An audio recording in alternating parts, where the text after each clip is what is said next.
Eu me chamo Dona Neuza, tenho 75 anos e moro em um interior da Bahia. E talvez você não saiba, mas quem nasceu e cresceu no sertão tem uma história marcada pelo sol e pela terra. A minha história também está gravada naquelas lavouras de café. Comecei a trabalhar com 17 anos, mais jovem que muitas, porque não tinha outra opção. O meu pai, que já era um homem cansado da vida, achou que seria melhor eu ir trabalhar no cafezal do seu Tonico. O salário que ele ofereceu parecia bom, e meu pai já não aguentava mais o peso da labuta. No começo eu até fiquei feliz. O trabalho era duro, mas a terra, o cheiro do café recém-cortado, o som da enxada batendo na terra, tudo aquilo parecia fazer parte do meu destino. Eu sentia que estava ganhando meu pão. Mas a realidade, aos poucos, foi mostrando seu lado sombrio. O seu Tonico, o patrão, começou a me chamar para ir até a casa grande. Ele dizia que tinha algo importante para me ensinar. Eu, que ainda era uma menina, achava que tudo era parte do trabalho. Mal sabia eu que ali começava um ciclo de humilhações que me seguiria por muitos anos. Agora, antes de começar essa história, quero te pedir uma coisinha que vai ser rápido, minha querida. Deixa o like aqui embaixo e se inscreve no canal para ajudar essa vovó guerreira aqui. E me conta de onde você está me ouvindo. Eu adoro saber onde minhas histórias estão chegando. E assista até o final, porque senão você não vai entender a história. Eu prometo que você não vai se arrepender de assistir até o final. Agora vamos lá. Lá na casa grande, seu Tonico começava com conversas aparentemente normais, mas logo passava para um outro tipo de ensino. Ele era muito mais velho, e eu não entendia nada do que estava acontecendo. Só sentia a dor, o medo e a vergonha tomando conta de mim. Cada vez que ele me chamava, eu sentia o peito apertar e o corpo parecia não responder aos meus próprios comandos. Eu sabia que não tinha ninguém para me defender. E o mais difícil era que eu me sentia sozinha, como se todo aquele abuso fosse uma sombra invisível que ninguém mais via. Mas sabe, o tempo foi me ensinando a calar e a esperar o que parecia ser a única forma de sobreviver. Eu acordava de madrugada, colhia o café até a noite, mas a dor dentro de mim só aumentava. A minha alma parecia ter sido arrancada, uma parte de mim se perdendo no dia a dia daquele trabalho sujo e daquele medo constante. Quando as outras mulheres no cafezal olhavam para mim, eu via que elas também tinham os mesmos olhos cansados, as mesmas mãos calejadas e talvez uma dor parecida com a minha. Mas ninguém falava nada. Naquele lugar, o silêncio era a única resposta possível. Por anos, eu me deixei consumir pela vida que eu não queria, mas também não sabia como escapar. O medo de ser castigada por falar, o medo de perder o que era o meu único sustento, me amarraram a um ciclo de sofrimento que parecia sem fim. Eu não estava sozinha. Havia outras 4 mulheres no cafezal de seu Tonico. A Maria, a Zulmira, a Teresa e a Lourdes. Todas elas estavam na mesma situação que eu. A diferença é que algumas tinham mais tempo de serviço e outras, como eu, eram novatas. Mas no fundo, todas nós sabíamos que éramos apenas peças no jogo de um homem que usava seu poder para nos controlar. Seu Tonico ameaçava a gente o tempo inteiro. Ele sabia que no sertão, o emprego era a única coisa que a gente tinha. Se não fosse aquele trabalho, não teríamos como sobreviver. E ele se aproveitava disso. Ele dizia que se alguma de nós ousasse falar ou se negar a fazer o que ele mandava, simplesmente nos demitiria.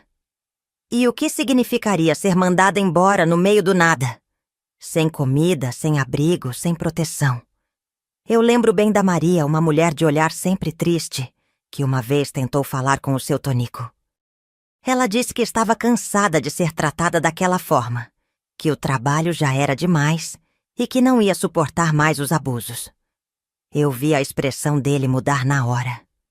Ele apenas riu e respondeu com um sorriso cínico. que se ela não gostava, poderia ir embora. Mas saiba que ninguém vai te dar trabalho aqui, Maria. No campo você só serve para uma coisa, e não vai ser mais ninguém que vai te pegar, não. Aquelas palavras marcaram minha pele, como se fossem cicatrizes. Eu e as outras ficávamos em silêncio, cada uma tentando ignorar o medo e a humilhação diárias. Quando ele falava isso, a gente sabia que não havia como escapar. O que restava era suportar, porque, no fim, tudo o que ele queria era que a gente se sentisse fraca, sozinha e sem saída. Mas, ao longo dos anos, a gente foi se conhecendo melhor. E sem falar, sem se expor, foi como se estivéssemos nos unindo em um pacto silencioso. O medo era comum, mas também havia uma força que começava a crescer em nós. Cada uma de nós tinha um olhar de desespero, mas também havia uma vontade escondida, talvez até sem nome, de resistir. Porque, apesar de tudo, o nosso instinto de sobrevivência nunca deixou de existir. Às vezes eu passava horas pensando nas outras mulheres e no que elas estavam sentindo. A Zulmira, por exemplo, tinha 2 filhas pequenas, e ela vivia com o medo constante de ser mandada embora, pois sabia que sem o trabalho dela, não teria o que dar para as crianças. Ela dizia com voz baixa que o pior de tudo era a falta de esperança. E naquelas horas, eu sentia que o pior não era só o trabalho exaustivo ou as ameaças. O pior era o modo como ele conseguia fazer a gente sentir que tudo o que éramos estava atrelado àquele cafezal e àquela casa grande. A gente existia ali porque ele permitia, e só isso. Naqueles anos aprendi que o abuso não vem só da violência física, mas também da humilhação constante, da chantagem emocional, de fazer com que você acredite que não há outra saída, que não há outro caminho. O seu Tonico fazia isso todos os dias. E quando ele não estava, sempre tinha alguém para nos vigiar. Era como se estivéssemos presas em uma rede invisível de medo e vergonha, e ele soubesse exatamente como nos manipular. Cada dia era uma luta silenciosa. E todos os dias, seu Tonico levava uma de nós para o quarto dele. Ele não escolhia, não fazia distinção. Era sempre uma de nós. E o que mais me doía era que todas as mulheres sabiam o que aconteceria. Quando ele nos chamava, era como se o ar ficasse mais pesado e o peito apertasse de um jeito que não dava para respirar. O pior não era só o medo de ser a próxima. O pior era que, com o tempo, a gente passou a se sentir responsável pela dor da outra, como se a gente pudesse se proteger, mas não conseguia. Porque ele sempre vinha, todos os dias, buscando uma de nós. Eu me lembro de uma tarde quando a Lourdes, a mais jovem entre nós, foi chamada para o quarto de seu Tonico. Ela tinha apenas 18 anos, e o corpo dela ainda estava em formação, como se a vida estivesse começando para ela. O que ele fazia com a Lourdes não era diferente do que fazia com as outras, mas ela era tão nova, tão vulnerável. Eu a vi andando em direção à casa grande com o corpo encolhido, os ombros caídos. Ela olhou para mim e para as outras, e seus olhos estavam perdidos, como se já não houvesse mais esperança. Naquela noite, a Lourdes nunca mais foi a mesma. Seu olhar ficou vazio, sem brilho, e a gente sabia o que tinha acontecido, mesmo sem precisar falar uma palavra. Eu não sei como sobrevivi a isso. Talvez o medo fosse maior do que a dor, ou talvez a necessidade de continuar fosse mais forte do que qualquer sentimento de desespero. Eu não conseguia entender como aquilo estava se tornando algo normal dentro de mim, como se eu estivesse me acostumando com a dor e com o medo. Mas o que eu sentia não era só dor, era raiva. Raiva de ver cada uma das mulheres sofrendo, e eu me sentia impotente. O que eu mais queria naquela época era ter coragem de fazer alguma coisa, de gritar, de correr. Mas, no fundo, eu sabia que não havia como fugir. Não havia como pedir ajuda. Seu Tonico sabia que todas nós precisávamos daquele emprego, e ele usava isso contra a gente. Ele não precisava nos forçar fisicamente. Ele tinha outras formas de nos manter caladas. Ele manipulava nossas vidas, nossas famílias. Se ele sentisse que uma de nós estava fraca, ou que uma de nós queria ir embora, ele fazia uma ameaça. Ele dizia que, se uma de nós saísse, ele impediria que qualquer outra mulher arranjasse trabalho na região. E isso nos fazia sentir como se estivéssemos aprisionadas em uma armadilha sem saída. E eu sabia que para ele éramos só isso, ferramentas para o trabalho no campo e para o prazer dele. Nossas vidas não importavam, nossos corpos não importavam, só o café importava. Ele se preocupava apenas com a produção, com o lucro que aquela terra dava. E nós éramos apenas peças que ele movia, sem jamais se importar com o sofrimento que causava. Eu, a Maria, a Zulmira, a Teresa, a Lourdes. Todas éramos como grãos de café na sua mão. Era assim que ele nos via. Era assim que ele nos tratava. A situação ficou cada vez mais insuportável. O medo que dominava a gente estava tomando forma de um monstro invisível, mas que estava sempre ali, espreitando, esperando o momento de atacar.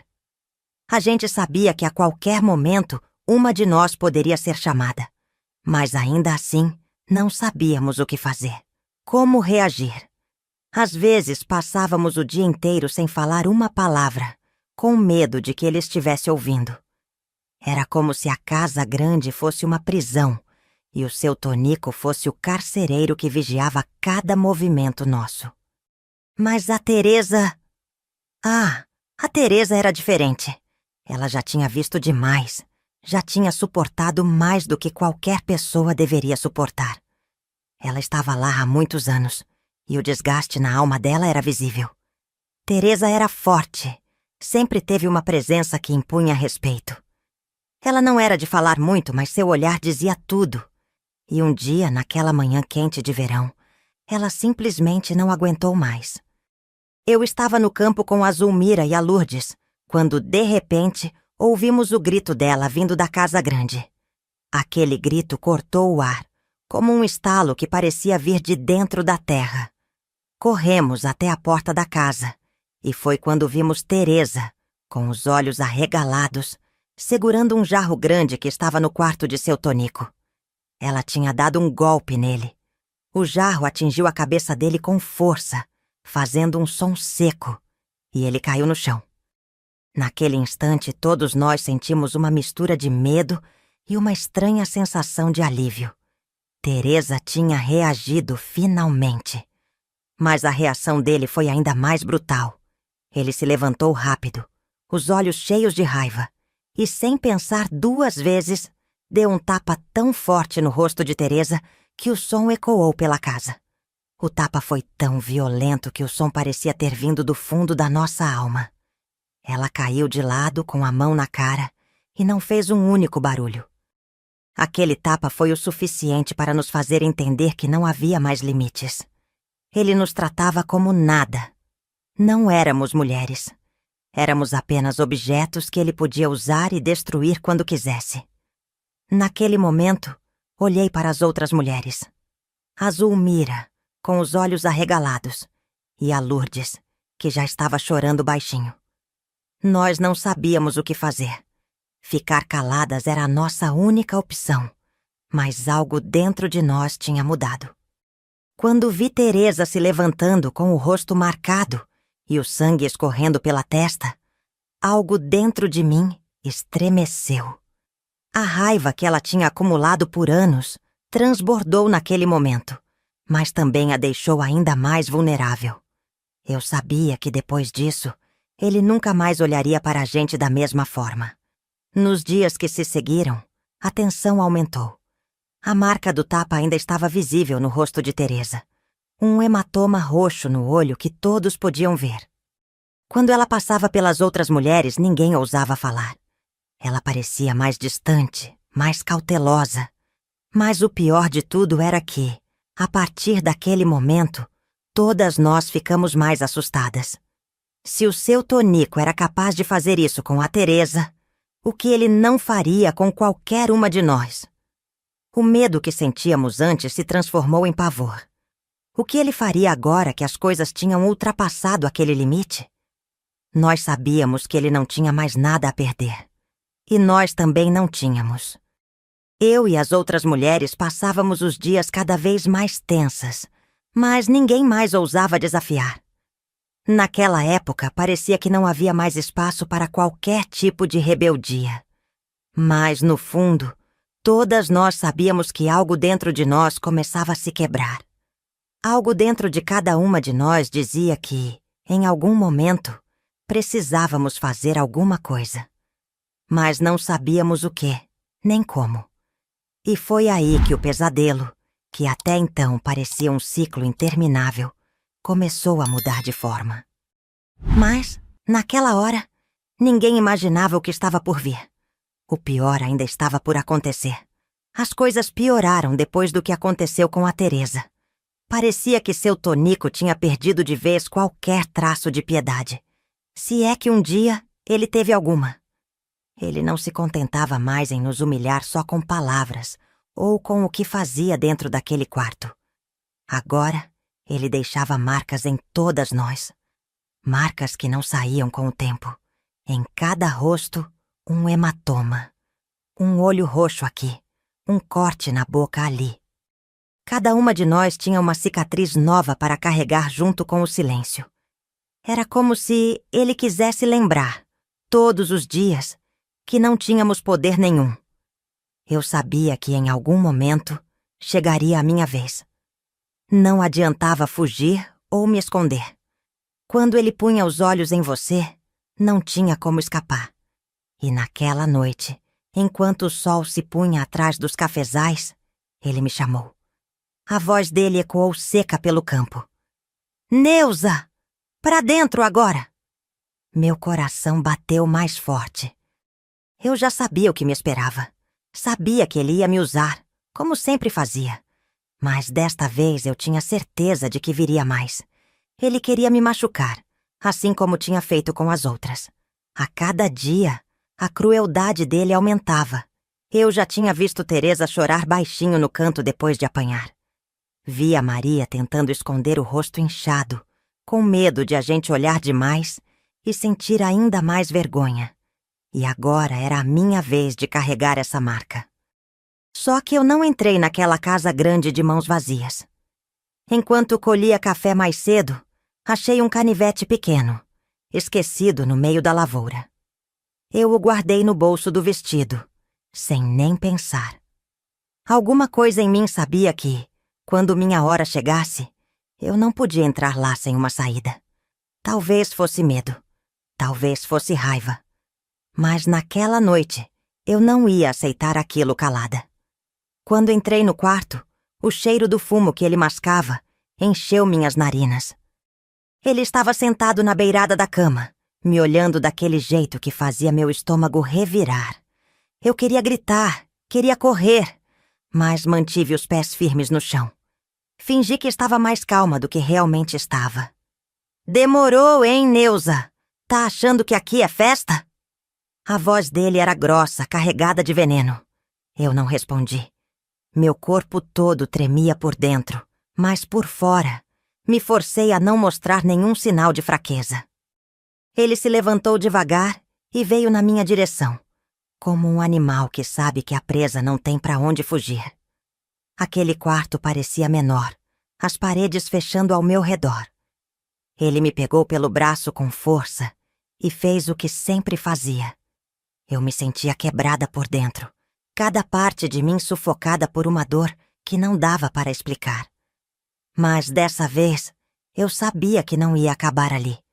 Porque depois que ele terminou, o olhar dele mudou. Ele estava mais cruel, mais frio. Foi quando ele ergueu a mão. Para todas aprenderem, se abrir a boca vai ser pior. Eu vi o tapa vindo antes mesmo dele tocar minha pele. Meu rosto ardia antes do golpe me atingir. Eu sabia que aquilo ia acontecer.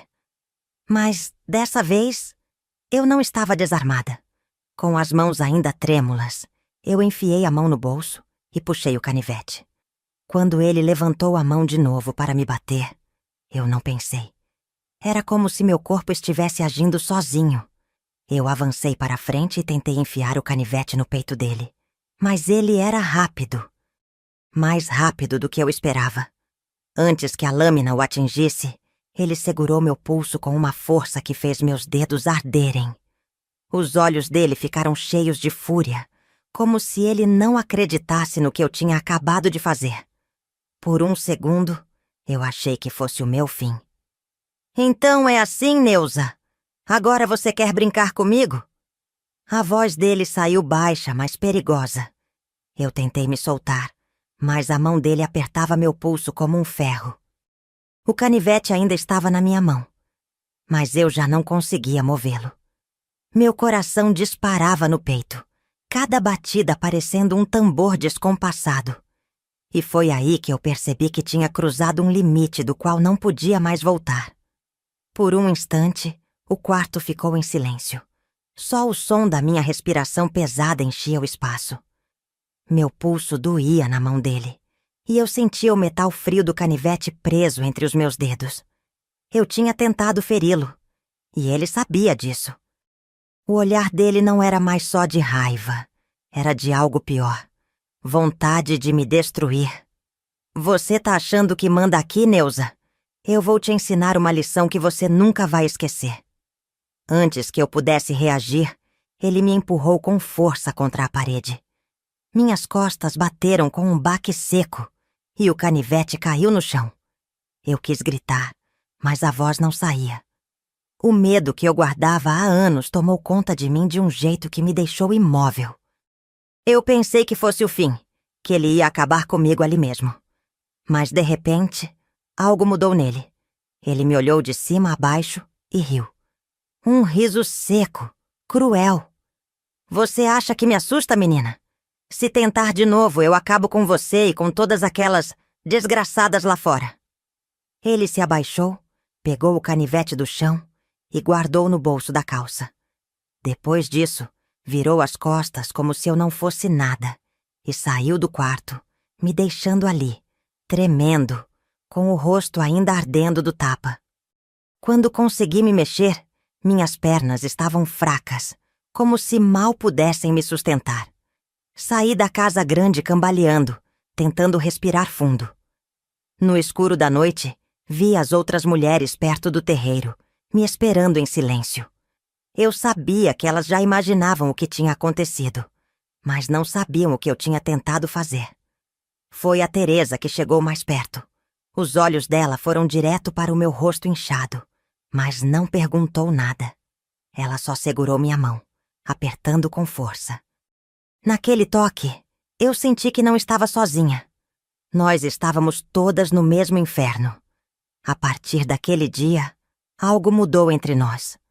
Não era só o medo que nos unia. Era a certeza de que, se não fizéssemos nada, aquilo nunca ia acabar. Mas a gente também sabia que enfrentar seu Tonico tinha um preço. Ele estava mais violento, mais cruel. Agora, além de nos humilhar e machucar, ele fazia questão de nos lembrar todos os dias que éramos dele. Uma noite, enquanto descansávamos depois de um dia de colheita, a Zulmira falou o que todas nós estávamos pensando, mas tínhamos medo de dizer em voz alta. Se a gente não fizer alguma coisa, ele vai acabar matando uma de nós.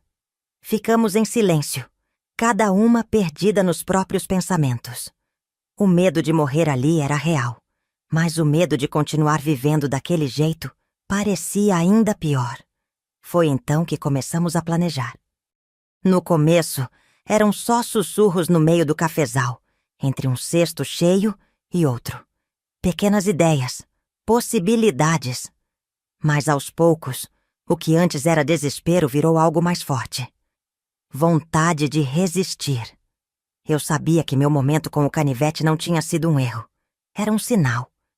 Eu não ia mais aceitar aquilo de cabeça baixa. E pela primeira vez em anos, senti que não estava mais com medo sozinha. A partir dali, Cada mulher naquele cafezal carregava algo dentro de si. Não mais apenas medo, mas a esperança silenciosa de que aquele pesadelo tinha que ter um fim.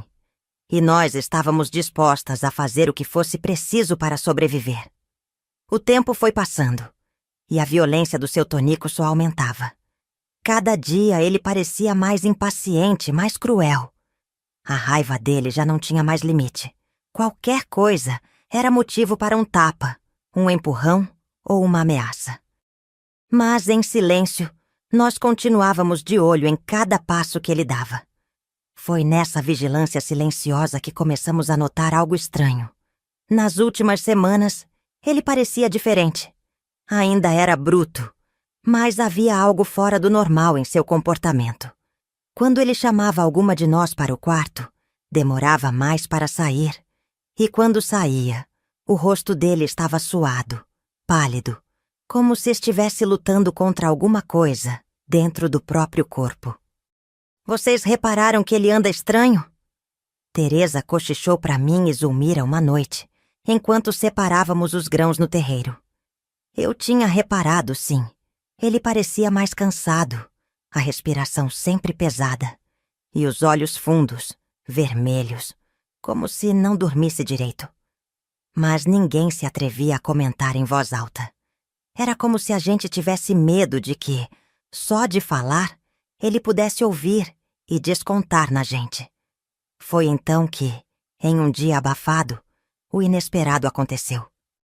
O sol ainda nem tinha nascido direito quando ele chamou a Lourdes para dentro da casa grande. Eu e as outras já sabíamos o que aquilo significava.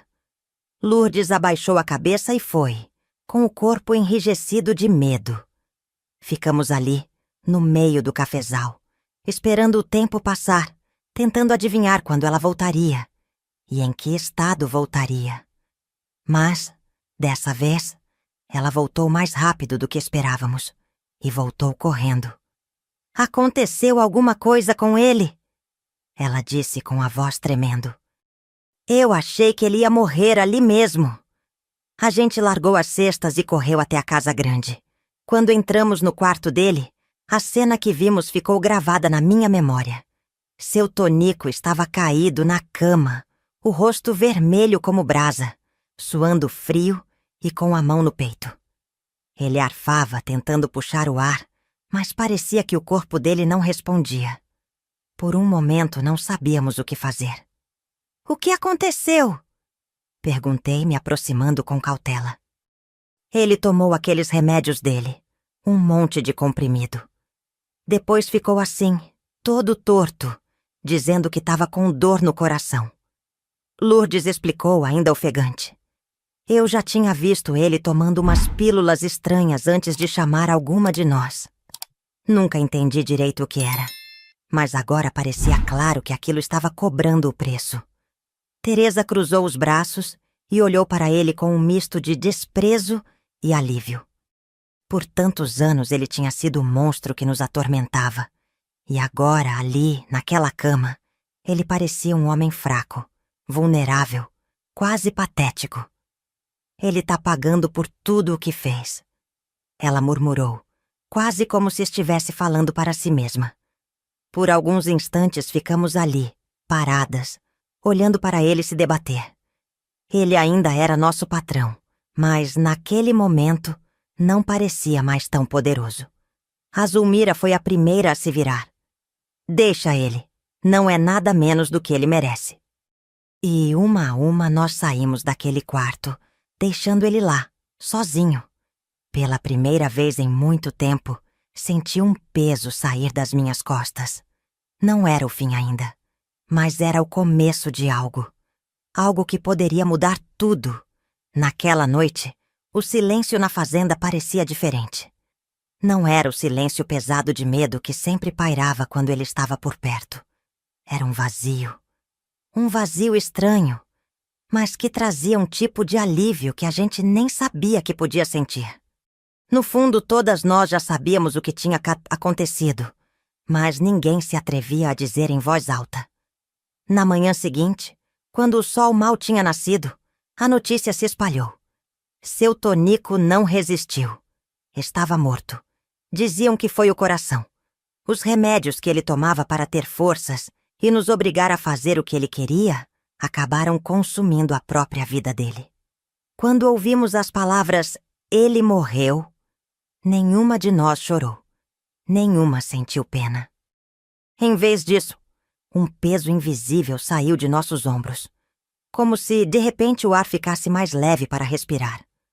Lourdes, que tinha sido a última a entrar naquele quarto, foi a primeira a falar o que todas nós pensávamos. Ele pagou por tudo o que fez. Cada lágrima, cada dor, voltou para ele. Deus não dorme. Eu me sentei em um canto do terreiro, olhando para o céu limpo, tentando processar o que sentia. Depois de anos de medo e humilhação, ele não estava mais ali para nos machucar.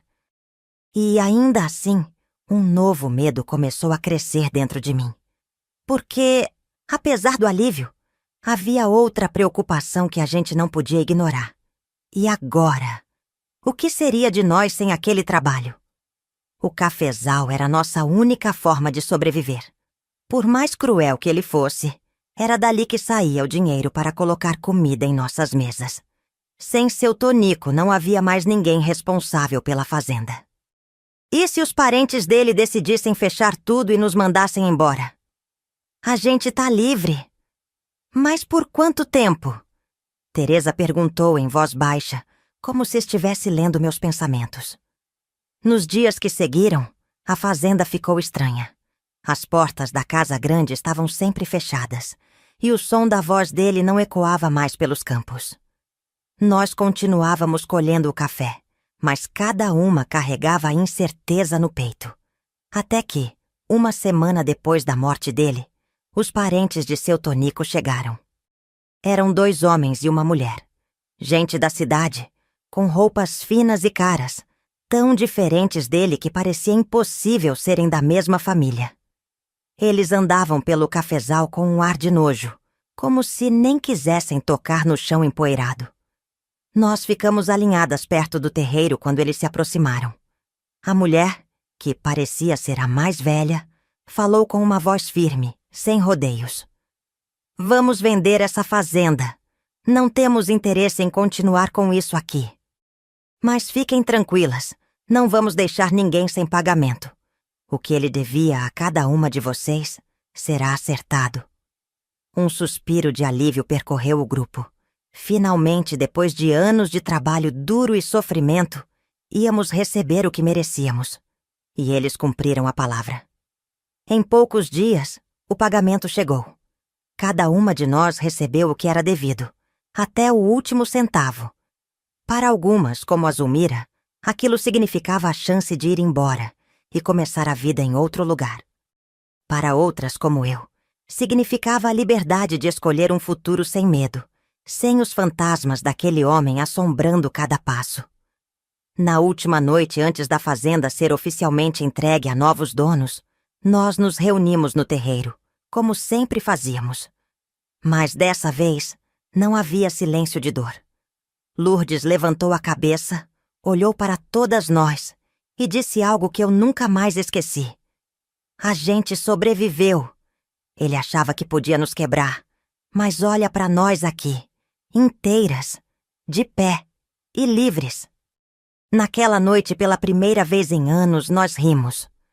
Um riso solto, verdadeiro, como se a escuridão que tinha nos envolvido por tanto tempo finalmente estivesse ficando para trás.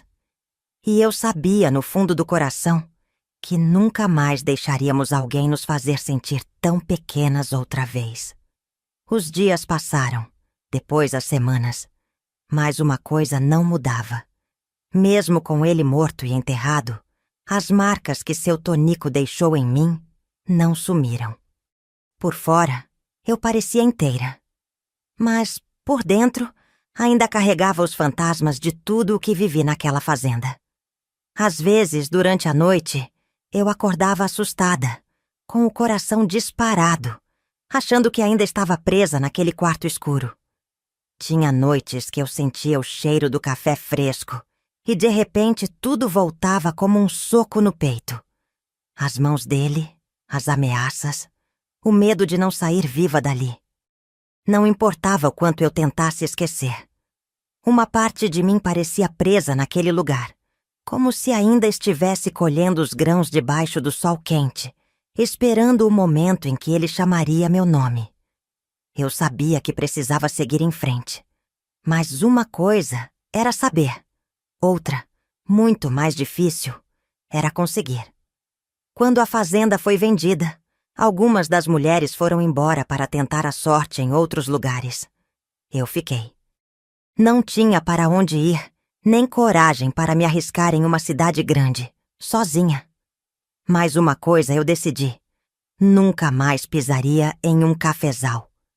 Não importava se o dinheiro era bom, o cheiro daquelas folhas, a visão dos grãos espalhados no terreiro, tudo me fazia lembrar do que ele nos fez passar. Eu preferia passar fome a voltar para aquele tipo de vida. Foi assim que comecei a procurar trabalho em outros cantos da cidadezinha. No começo, ninguém queria contratar uma mulher que vinha do campo. Ainda mais uma que carregava no rosto e no olhar as marcas de um passado que eu tentava esconder. Mas, depois de muito bater de porta em porta, a sorte me encontrou em uma mercearia simples, no centro do povoado. O dono, seu Amâncio, era um homem calado, mas justo. Ele não perguntou sobre o meu passado, não quis saber o que eu tinha vivido. Só perguntou se eu sabia trabalhar direito. E eu sabia. Depois de anos no cafezal, o que não me faltava era disposição para o serviço pesado. Naquele lugar, minha vida começou a mudar, aos poucos. O trabalho era simples: arrumar as prateleiras, pesar o arroz e o feijão, cuidar do caixa quando seu Amâncio saía. Era cansativo, mas não era nada comparado com os dias debaixo do sol, com os olhos dele me vigiando a cada passo. Mais importante do que isso, ali eu me sentia segura. Não havia portas trancadas. Não havia medo do que podia acontecer quando alguém chamava meu nome. Mas mesmo longe do cafezal, o passado ainda me perseguia. Havia dias em que, só de sentir o cheiro do café que vendíamos na mercearia, meu estômago se revirava. Outras vezes, quando algum homem levantava a voz, meu corpo encolhia sem que eu percebesse, como se estivesse me preparando para um golpe que não vinha. Eu queria esquecer, mais do que qualquer coisa, mas as lembranças insistiam em ficar. Uma tarde, enquanto limpava os potes de vidro atrás do balcão, seu Amâncio percebeu meu silêncio. Eu achava que escondia bem o que sentia, mas naquele dia, ele viu alguma coisa no meu rosto e disse: "Tem coisa que a gente não apaga, Neuza, mas também não precisa carregar para sempre. Um passo de cada vez que a vida anda para frente." Eu não respondi nada, mas aquelas palavras ficaram comigo. Porque, no fundo, eu sabia que ele tinha razão. Eu já não estava presa naquela fazenda. Ele não podia mais me machucar. Eu tinha sobrevivido. E, um passo de cada vez, eu estava tentando viver de verdade. E pela primeira vez em muito tempo, comecei a acreditar que o passado não ia me definir para sempre. Eu sabia que as cicatrizes não desapareceriam de uma hora para outra. Mas também sabia que, ao dar um passo de cada vez, estava mais forte do que jamais imaginara ser possível. As noites ainda eram difíceis. Os pesadelos ainda vinham. Mas agora, eu enfrentava tudo de cabeça erguida, porque sabia que minha história não era mais escrita pelo medo. Eu me levantei, tomei a decisão de viver por mim mesma e continuei. Aos poucos, o trabalho na mercearia virou meu refúgio. E as pessoas que encontrei ali se tornaram uma nova família, sem julgar, sem medo, sem dor. Eu tinha o controle agora. Eu era dona do meu destino. Agora, se você chegou até aqui e gostou da minha jornada, não esqueça de deixar seu like e se inscrever para mais histórias de superação, força e esperança. E me conte de onde você está assistindo essa história. Adoro saber. Cada passo que damos juntos é uma vitória. Tchau! E beijos, minha querida.